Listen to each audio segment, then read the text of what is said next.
दोस्तों, मैं सुप्रिया आप लोगों को Supriya education hub YouTube channel पे स्वागत करती हूँ।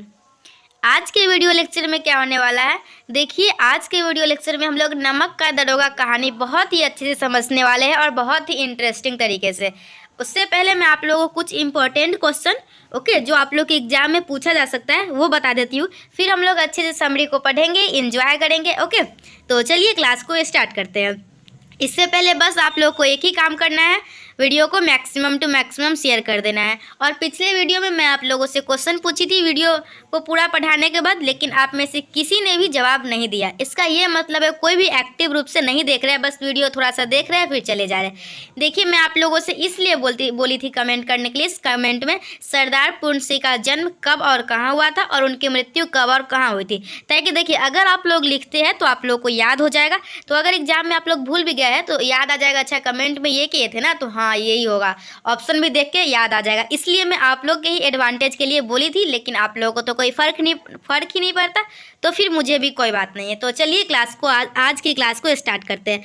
तो देखिए नमक का दरोगा जो हम लोग चैप्टर पढ़ने वाले हैं, तो इनके राइटर जो है, इनके लेखक, देखिए लेखक का नाम याद होना बहुत ही जरूरी है। तो पहला चैप्टर हम लोग पढ़े थे सच्ची वीरता, जिसके राइटर थे सरदार पूर्ण सिंह। आज हम लोग पढ़ने वाले नमक का दरोगा, जिसके राइटर है प्रेमचंद्र। ओके, तो देखिए हम लोग क्या, सबसे पहले तो मैं आप लोगों को क्या बोलूँगी, प्रेमचंद्र जी का जन्म कब और कहाँ हुआ था और उनकी मृत्यु कब और कहाँ हुई थी, ये जान लेने के लिए, क्योंकि यही आप लोगों से एग्जाम में पूछा जाएगा। अगर आप लोग इनका फोटो देखना चाहते हैं कैसे दिखते थे, तो देख लीजिए। तो चलिए इनकी जन्म कब हुई थी, तो मुंशी प्रेमचंद्र जी का जन्म 31 जुलाई 1880 में हुआ था, लम्ही, वाराणसी, उत्तर प्रदेश, भारत। तो देखिए आप लोग के एग्जाम में 100% ये क्वेश्चन आएगा, आप लोग लिख लीजिए मुंशी प्रेमचंद्र जी का जन्म कब या फिर किस स्थान पे हुआ था। ओके, इसी दोनों में से कुछ भी, कब या फिर किस स्थान पे, दोनों में से कोई एक आ जाएगा। तो 31 जुलाई 1880 में लम्ही, वाराणसी, उत्तर प्रदेश में हुआ था। ओके, लम्ही, वाराणसी, उत्तर प्रदेश जो है, उत्तर प्रदेश जो भारत में है, ये सभी को पता ही है। तो अगर मैं आप लोगों से पूछती हूँ मुंशी प्रेमचंद्र जी का कब जन्म हुआ था, तो आप लोग को अच्छे से याद होना चाहिए 31 जुलाई 1880। और उनका जन्म कहाँ हुआ था, तो लम्ही, वाराणसी, उत्तर प्रदेश, भारत में। ओके, चलिए सेकेंड इंपॉर्टेंट क्वेश्चन आप लोग के एग्जाम के लिए है, मुंशी प्रेमचंद्र जी की मृत्यु कब और कहाँ हुई थी। तो देखिए इनकी मृत्यु 8 अक्टूबर 1936 में हुई थी। ओके, जन्म हुआ था 31 जुलाई 1880 में और मृत्यु हुआ था 8 अक्टूबर 1936 को। तो उनकी उम्र जो थी वो 56 वर्ष की उम्र में निधन हो गया था। और जो मृत्यु स्थान है वो भी आप लोग के एग्जाम के लिए बहुत ही ज़्यादा इंपॉर्टेंट है, तो ये वाराणसी, उत्तर प्रदेश में हुआ था। ओके, इनका व्यवसाय क्या था, जो ये आप लोगों के मुंशी प्रेमचंद्र जी है ना, ये एक अध्यापक भी थे, लेखक भी थे और पत्रकार भी थे। इनकी राष्ट्रीयता थी भारतीय। और देखिए मैं आप लोगों को पिछले वीडियो में सरदार पूर्ण सिंह किस युग के कवि थे वो बताई थी। आप लोगों को याद है, सरदार पूर्ण सिंह द्विवेदी युग के कवि थे। इसी तरीके से ये जो मुंशी प्रेमचंद्र जी है वो किस काल के कवि है, ये भी आप लोग के लिए एग्जाम के लिए बहुत ही इंपॉर्टेंट है। देखिए अगर इंपॉर्टेंट नहीं होता तो मैं आप लोग को बोलती नहीं इंपॉर्टेंट है या नहीं, सीधा बोल के छोड़ देती, लेकिन मैं बोल रही हूँ मतलब ज़रूर इंपॉर्टेंट है। तो देखिए ये आप लोगों का जो मुंशी प्रेमचंद्र जी का अवधि था वो आधुनिक काल का है, और इनका जो विद्या है ना वो कहानी और उपन्यास है। इनका विषय क्या है, मुंशी प्रेमचंद्र जी का सामाजिक और कृषक जीवन। और इनका साहित्यिक आंदोलन क्या है,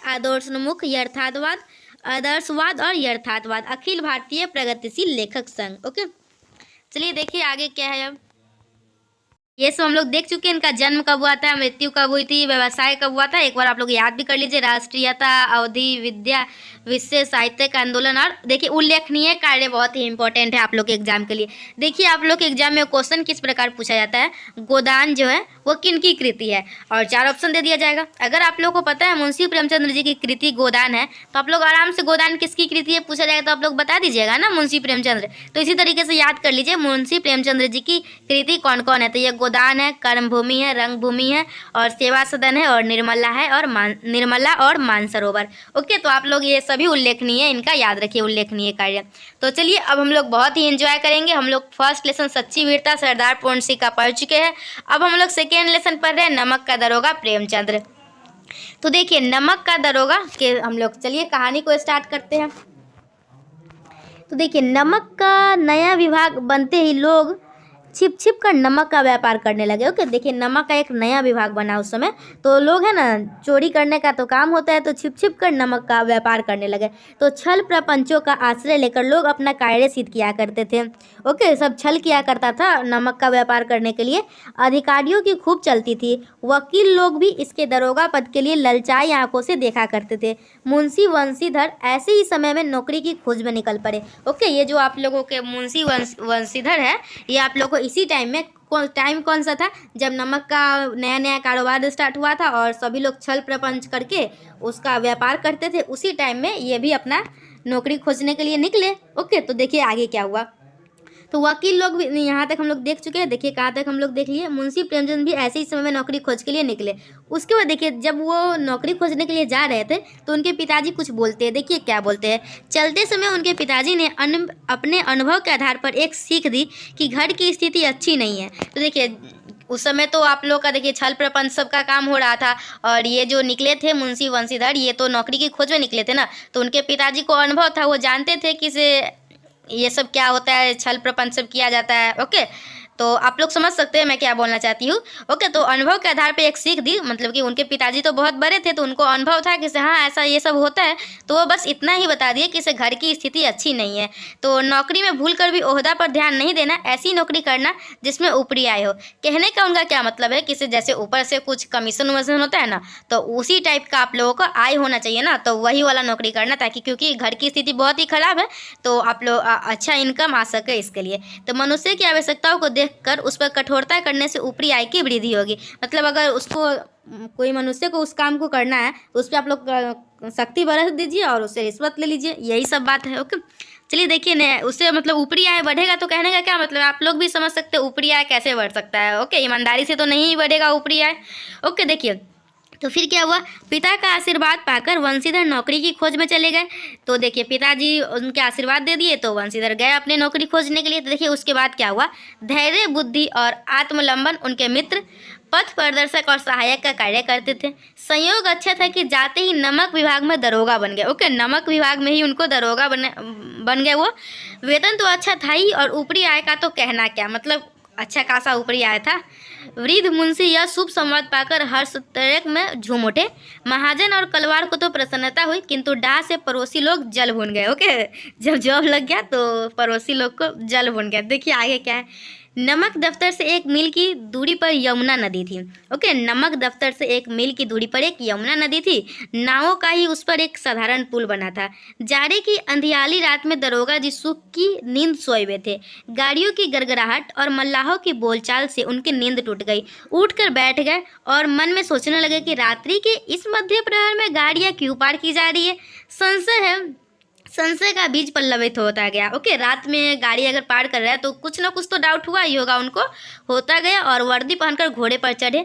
कुछ ही क्षणों में वे पुल पर पहुंच गए। इस कार्य में अभी 6 माह ही बीते थे, किंतु उनकी कर्मठता, कर्तव्यपरायणता और कार्य कुशलता से अफसर लोग मुग्ध हो गए थे। गाड़ियों की अधिक संख्या देखते ही झपट कर मालिक का नाम पूछा। थोड़ी देर कानों में बातों हुई और तब आगे के गाड़ीवान ने दाता रंगज के पंडित अलोपीदीन का नाम बताया गया। तो देखिए आप लोग से ऐसे क्वेश्चन पूछा जाएगा एग्जाम में, पंडित अलोपीदीन किस कहानी का हिस्सा है, मतलब कि किस कहानी का पात्र है। ओके, उसको क्वेश्चन पूछने का अलग होगा, तो आप लोगों को पता होना चाहिए। नमक का दरोगा जो कहानी पढ़े थे, इसी में पंडित अलोपीदीन का नाम आया था। तो दरोगा जी पंडित अलोपीदीन का नाम सुनते ही आश्चर्य के सागर में गोते लगाने लगे।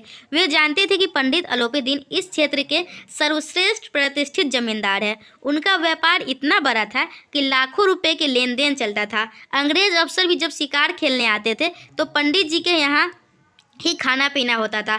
मुंशी जी ने जब टोका कि गाड़ियाँ कहाँ जाएगी तो उत्तर मिला कानपुर, किंतु जब यह प्रश्न किया कि इसमें क्या है तो सब गूंगा बन गए। कहीं से कोई आवाज़ ना सुनकर स्वयं उन्होंने एक बार एक बोरे को टटोला तो पता चल गया कि नमक है। तो देखिए क्या हुआ आगे। देखिए बहुत ही अच्छा कहानी है, सुनिए, बहुत मजा आएगा। पंडित अलोपीदीन अपने सुंदर रथ पर अर्धसुस्त अवस्था में आ ही रहे थे कि गाड़ी वालों ने सूचना दी कि दरोगा जी ने गाड़ियां रोक दी है।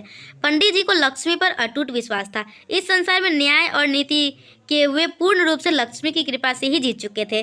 दरोगा के समीप आकर विनम्र हो कहने लगे, हमारा और आपका तो घर का मामला है, हम कभी भी आपसे बाहर हो सकते हैं। आपने व्यर्थ का कष्ट उठाया, यह नहीं हो सकता कि इधर से जाए और घाट के देवता को भेंट न चढ़ावे। देखिए ये भी लाइन आप लोग के लिए इम्पोर्टेंट है, यहाँ से जाए और घाट के देवता को भेंट न चढ़ावे।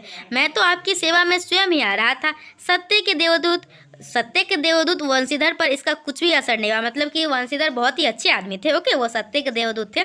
जमादार बदुल सिंह को आज्ञा मिली कि पंडित अलोपीदीन को हिरासत में ले ले। इन बातों से गाड़ीवानों में हलचल मची, क्योंकि देखिए कोई भी आप लोग बड़े आदमी को गिरफ्तार कीजिएगा तो थोड़ा सा हलचल तो मचेगा ही। ओके, तो देखिए आगे क्या हुआ। इन बातों से गाड़ीवानों में हलचल मची और पंडित जी के पैरों से मिट्टी खिसकने लगे। बदलू सिंह भी आगे बढ़ा, किंतु हाथ पकड़ने की हिम्मत नहीं हुई।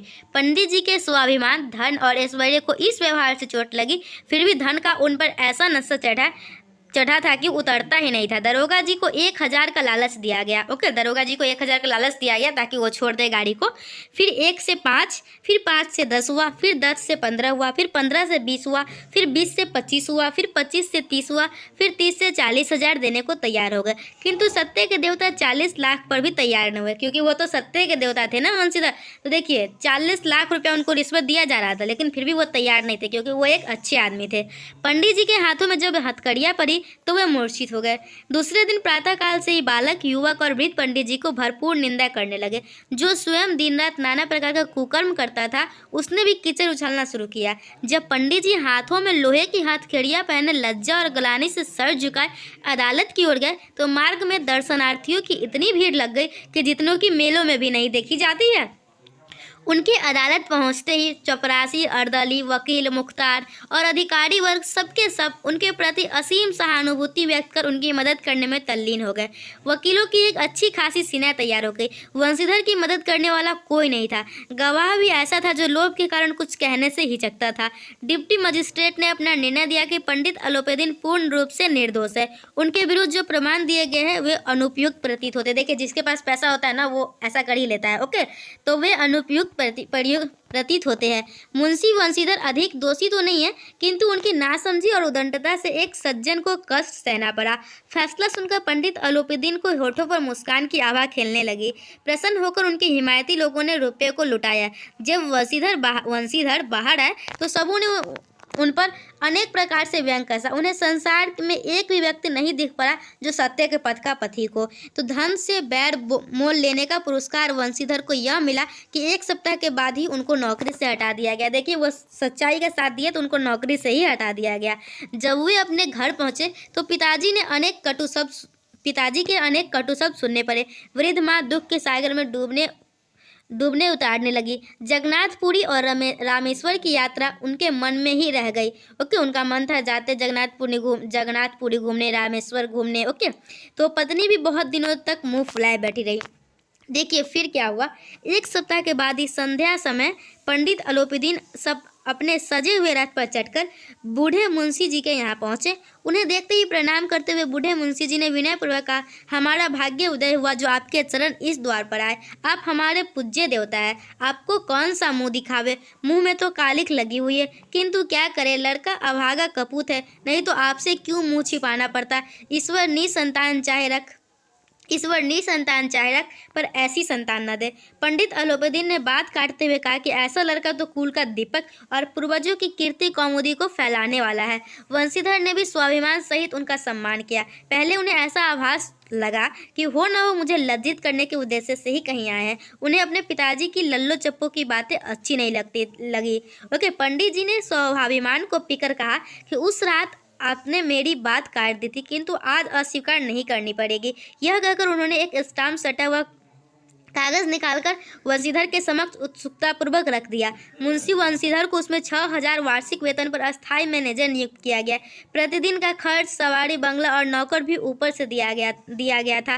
कंपित स्वर में उन्होंने अपनी असमर्थता व्यक्त की। पंडित अलोपीदीन के आग्रह पर उन्हें अपना हस्ताक्षर कर देना पड़ा। वंशीधर के पद स्वीकार करने पर पंडित अलोपीदीन हर्षातिक में होकर उनके गले से लिपट गए। ये हम लोग देख चुके हैं, उनके गले से लिपट गए, उसके बाद तो हो ही गया हम लोग का कहानी खत्म। हाँ, तो देखिए इस कहानी से आप लोगों को क्या सीख मिलती है। देखिए अगर वो सच्चाई का साथ दिए तो देखिए बाद में पंडित अलोपीदीन भी आके उन्हें खुद इतना अच्छा सारा इतना मैनेजर वाला पद दिया, और उसके बाद बाकी सभी इतना अच्छा सैलरी का नौकरी मिला।